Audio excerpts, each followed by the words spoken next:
بسم الله الرحمن الرحيم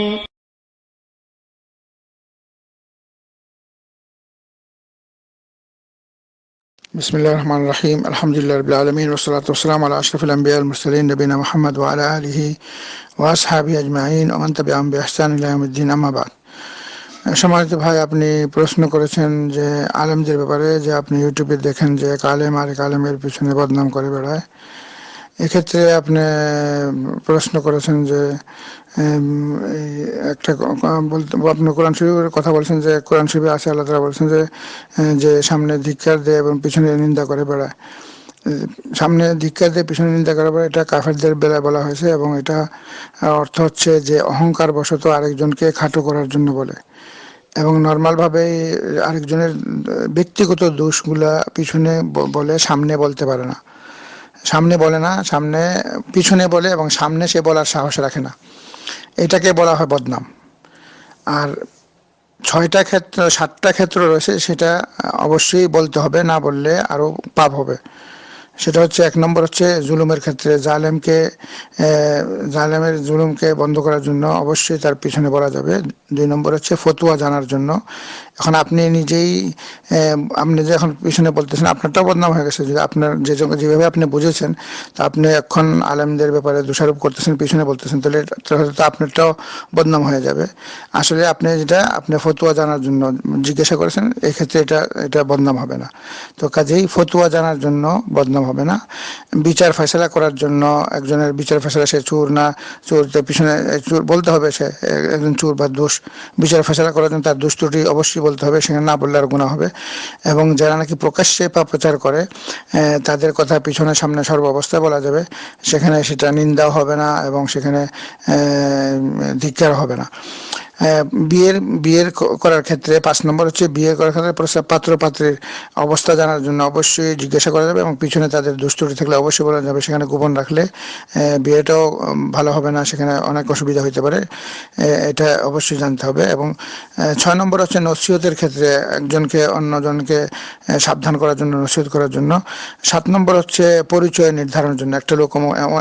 একটা লোকের পরিচয় দেওয়ার জন্য, অমুক একটা লোক সে অন্ধ, বা অমুক একটা লোক সে ল্যাংড়া বা লোড়া, বা সে পাও বেঁকায়া হাঁটে, বা তার মাথায় দোষ বা মাথা চুল নাই, এই ধরনের দোষগুলা পরিচয় পাওয়ার আইডির জন্য বলা যায়। তো এই 7টা ক্ষেত্রে বদনাম হবে না, গুনাহ হবে না।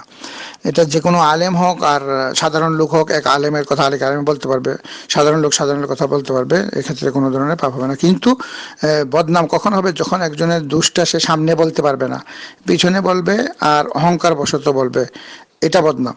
কিন্তু এই 7টা ক্ষেত্রতে অবশ্যই বলতে হবে, সেটা না বললে তো প্রত্যেকে দাবি হবে। এটা দলিল একটা আমরা দিচ্ছি পবিত্র কোরআন হাদিস থেকে, সহিহ হাদিস। عن عائشة رضي الله عنها قالت هند امرأة أبي سفيان للنبي صلى الله عليه وسلم إن أبا سفيان رجل شحيح وليس يعطيني ما يكفيني وولدي إلا ما أخذت منه وهو لا يعلم قال خذي ما يكفيك وولدك بالمعروف متفق عليه رواه البخاري ومسلم। তো এখানে আমরা যে হাদিসটা পেশ করছি, এই ক্ষেত্রে এটা সরাসরি রাসূলুল্লাহ সাল্লাল্লাহু আলাইহি ওয়াসাল্লামের সাথে ঘটনা ঘটেছে এবং সাহাবায়ে কেরাম, সাহাবীর কথা বলা হচ্ছে এখানে ফতোয়া জানার জন্য। আয়েশা রাদিয়াল্লাহু আনহা থেকে বর্ণিত, তিনি বললেন যে আবু সুফিয়ানের স্ত্রী হিন্দ রাদিয়াল্লাহু আনহা নবী করিম সাল্লাল্লাহু আলাইহি ওয়াসাল্লামের কাছে বললেন যে আবু সুফিয়ান কৃপণ লোক। এখানে সে হিন্দ তার স্বামী একজন সাহাবী, যিনি কি ঈমান আনছেন এবং একজন বিশিষ্ট সাহাবী, তার স্বামী সাহাবীর কথা বলছেন, উনি একজন কৃপণ লোক। তিনি আমার ও আমার সন্তানদের প্রয়োজন পরিমাণ খরচ দেন না, শুধু এতটুকু যা আমি তার অজান্তে নিয়ে থাকি। রাসূল সাল্লাল্লাহু তখন বললেন, নিজের ও বাচ্চাদের প্রয়োজন পরিমাণ নেওয়াতে কোনো অসুবিধা নাই। এখানে ফতোয়া জানার জন্য, সে তার স্বামীর দুষ্টা কৃপণ লোক এবং সে দেয় না, এখন পিছন নেওয়া যাবে কিনা এটা সে উল্লেখ করেছে, তো এটা প্রয়োজন। এই জন্য যে কোনো, এটা শুধু আলেমের ক্ষেত্রে না, এটা আলেম হোক সাধারণ লোক হোক, সবার ক্ষেত্রে কেউ যদি আরেকজনকে ধিক্কার দেয় দোষারোপ করার জন্য অথবা নিন্দা করার জন্য, নিজের অহংকার করার জন্য, এবং সে সামনে বলতে পারবে না, সামনে বলতে পারে না, তাহলে এই ক্ষেত্রে এটা বদনাম, এটা অত্যন্ত অনেক বড় কবিরা গুনাহ। কিন্তু আমরা যে 7টা ক্ষেত্র বললাম, আবার বলি, জুলুমের অত্যাচার থেকে বাঁচার জন্য, ফতোয়া জানার জন্য, বিচার ফয়সালা করার জন্য, যে নাকি প্রকাশ্যে পাপ কার্য করে কেউ তার ব্যাপারে জানানোর জন্য, এবং বিয়ে শাদীর ক্ষেত্রে পাত্রপাত্রীর ব্যাপারে, এবং একজনকে উপদেশ দেওয়ার জন্য, এবং পরিচয় আইডির জন্য। এই দলিলটা হচ্ছে আমরা বুখারীর এটা 2211 নম্বর এবং মুসলিমের 1714 নম্বর হাদিস। তাহলে এখানে চিন্তার কোনো কারণ নাই। আর যদি বলে এটা নিয়তের উপর, আল্লাহ তাআলা সবার নিয়ত জানে, যে একজনের যদি সংশোধনের জন্য বলে, সেটা প্রকাশ্যে বলুক, গোপনে বলুক, হাজার হাজার মানুষের সামনে বলুক, কোনো অসুবিধা নেই। যে ব্যক্তি নাকি দিনদার, তার দোষ যদি কেউ বলে সংশোধনের, সেও কষ্ট পাবে না, আর যে বলে সে তো ইখলাসের সাথে বলবে।